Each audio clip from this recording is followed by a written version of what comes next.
This is a tutorial for Netgear Nighthawk hotspot router and how to set it up to get it connected to your personal router. Now with the actual router itself, you're going to want to go ahead and set it up as normal. Make sure the SIM card's put in, any micro SD cards, put the battery in, go ahead and allow it to boot up, activate it of course through your cell phone carrier, and then connect a phone to it through the wireless device so you have a connection.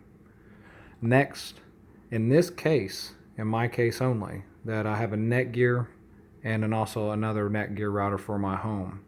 So default IP address for your hotspot is 192.168.1.1. Same thing goes for your Netgear.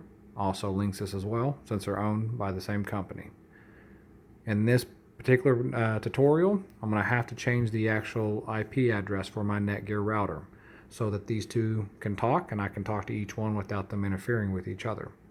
So with my N300, which is an older version, I had to plug it in without the Ethernet cable. So when you set this up, do not have it connected to your hotspot. Just plug the power in, and then if you have a laptop, desktop, in my case I have a laptop, plug it into one of the ports, plug it into the side, and you're going to go to 192.168.1.1 and allows you to log in, or unless you have another version. I also have a TrendNet that uses .10.1, which you won't have this problem if you use one of those brands or a different brand. As you see on mine, mine's a .2.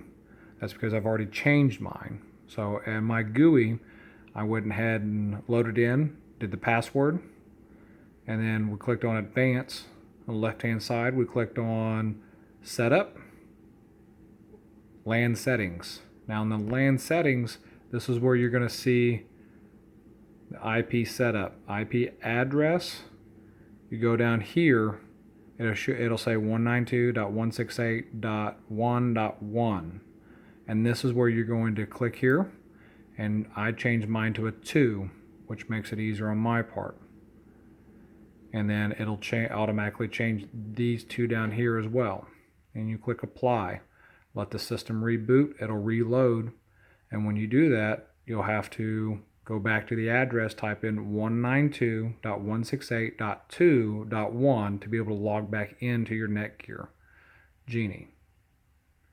Now once you do that and it's fully up and loaded, go ahead and plug an Ethernet cable into the yellow port or the designated wide area network port and plug it into your actual hotspot.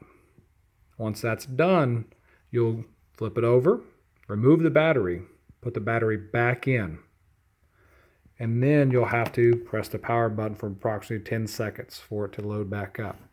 Once it does that, it'll auto pick it up and share. And the indicator on mine is that you have this little green world.